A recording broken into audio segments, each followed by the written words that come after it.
सुप्रभातम्। अद्य वयं नवमकक्षायाः पञ्चमपाठः सूक्तिमौक्तिकं पठामः। संस्कृत साहित्य में नीति ग्रंथों की समृद्ध परंपरा है। इनमें सारगर्भित और सरल रूप में नैतिक शिक्षाएं दी गई हैं, जिनका उपयोग करके मनुष्य अपने जीवन को सफल और समृद्ध बना सकता है। ऐसे ही मनोहारी और बहुमूल्य सुभाषित यहाँ संकलित हैं, जिनमें सदाचरण की महत्ता, प्रियवाणी की आवश्यकता, परोपकारी पुरुष का स्वभाव, गुणार्जन की प्रेरणा, मित्रता का स्वरूप और उत्तम पुरुष के संपर्क से होने वाली शोभा की प्रशंसा और सत संगति की महिमा आदि विषयों का प्रतिपादन किया गया है। पहला श्लोक मनुस्मृति से है। वृत्तम यतनेन संरक्षेत वित्तमेति च याति च अक्षिणो वित्ततः क्षिणो वृत्ततस्तु हतो हत। अन्वय मनुष्य वृत्तम यतनेन संरक्षेत वित्तम तु एति च याति च वित्ततः क्षिण अक्षिण भवति वृत्ततः तु हत हत। अर्थात मनुष्य को चरित्र की यत्नपूर्वक रक्षा करनी चाहिए। धन तो आता है और चला जाता है। धन से हीन व्यक्ति हीन नहीं होता, लेकिन चरित्र से हीन मनुष्य मरे हुए के समान है। दूसरा श्लोक विदुर नीति से है। श्वेताम धर्म सर्वस्वम श्रुत्वा चैवावधार्यताम आत्मनः प्रतिकूलानि परेशान न समाचरेत्। अन्वय होगा भोजनः धर्म सर्वस्वम श्वेताम श्रुत्वा च एव अवधार्यताम आत्मनः प्रतिकूलानि तानि परेशान न समाचरेत्। यानी हे लोगों, धर्म का सार सुनिए, सुनकर विचार करें।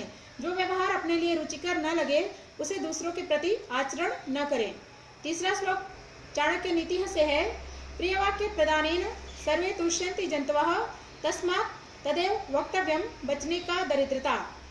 अन्वय होगा सर्वे जन्तवः प्रियवाक्य प्रदानेन तुष्यन्ति तस्मात् तदेव वक्तव्यम यतोहि बचने का दरिद्रता।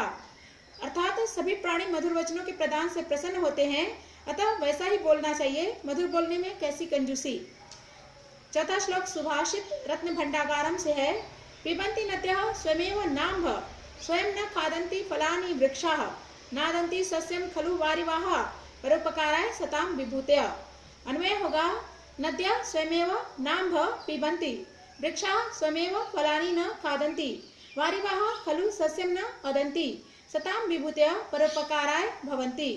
अर्थात नदियां स्वयं जल नहीं पीती हैं, वृक्ष स्वयं फल नहीं खाते हैं, बादल निश्चय ही फसल का भक्षण नहीं करते हैं, सज्जनों की संपत्तियां परोपकार के लिए होती हैं। पांचवा श्लोक मृच्छकटिकम से है। गुणस्यैव हि कर्तव्यः प्रयत्नः पुरुषः सदा गुणयुक्तो दरिद्रोऽपि नैश्वर्यैः गुणैः समः। अन्वय पुरुषः सदा गुणेषु एव हि प्रयत्नः कर्तव्यः गुणयुक्तः दरिद्रः अपि अगुणः ऐश्वर्यः समः न। अर्थात मनुष्यों को गुणों के विषय में ही प्रयत्न करना चाहिए।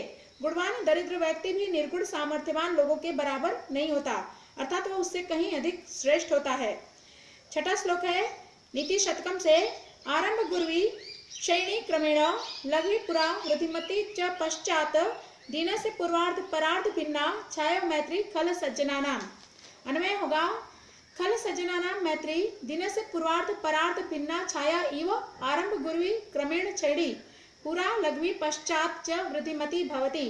अर्थात दुष्ट और सज्जन लोगों की मित्रता क्रमशः दिन के पूर्वार्ध और परार्ध की छाया की तरह प्रारंभ में विशाल तथा शनैः शनैः घटने वाली होती है और आरंभ में लघु तथा पश्चात वृद्धि वाली होती है। अर्थात जिस प्रकार दिन के पूर्वार्ध की छाया प्रारंभ में विशाल और बाद में घटती जाती है, उसी प्रकार दुष्ट लोगों की मित्रता प्रारंभ में विशाल तथा अंत में छोटी होती जाती है। इसके विपरीत साय की छाया प्रारंभ में लघु होती है और बाद में बढ़ती जाती है। इसी प्रकार सज्जन लोगों की मित्रता प्रारंभ में लघु और बाद में प्रगाढ़ हो जाती है। सातवां श्लोक है भामिनी विलासा से। यत्रापि कुत्रापि गता भवेयुर्हंसा महिमंडला मंडनाय हानिस्तु तेषां हि सरोवराणाम एषां मरालयः सह विप्रयोगः। अन्वय हंसा महिमंडल मंडनाय यत्रापि कुत्रापि गताः भवेयुः तेषां सरोवराणां हि हानिः एषां मरालयः सह विप्रयोगः भवति। अर्थात पृथ्वी तल को सुशोभित करने के लिए हंस जहाँ कहीं भी चले जाएंगे, हानि तो उन तालाबों की ही होती है जिनका हंसों के साथ वियोग होता है। आठवां श्लोक है गुणा गुणेज्ञेषु गुणा भवन्ति ते निर्गुणं प्राप्य भवन्ति दोषाः आस्वादित्वायः प्रभवन्ति नद्यः समुद्रमासाद्य भवन्ति पेयः। हितोपदेश से है यह श्लोक। अन्वय होगा गुणा गुणेज्ञेषु गुणा भवन्ति ते निर्गुणं प्राप्य दोषाः भवन्ति नद्यः आस्वाद्य तोयाः प्रवहन्ति तः समुद्रम आसाद्य अपेयाः भवन्ति। अर्थात गुणों के पार के लोगों में गुण बन जाते हैं, वे अर्थात गुणहीन को पाकर अवगुण बन जाते हैं। नदियां स्वादयुक्त जल वाली बहती हैं, परंतु समुद्र को पाकर वे न पीने योग्य हो जाती हैं।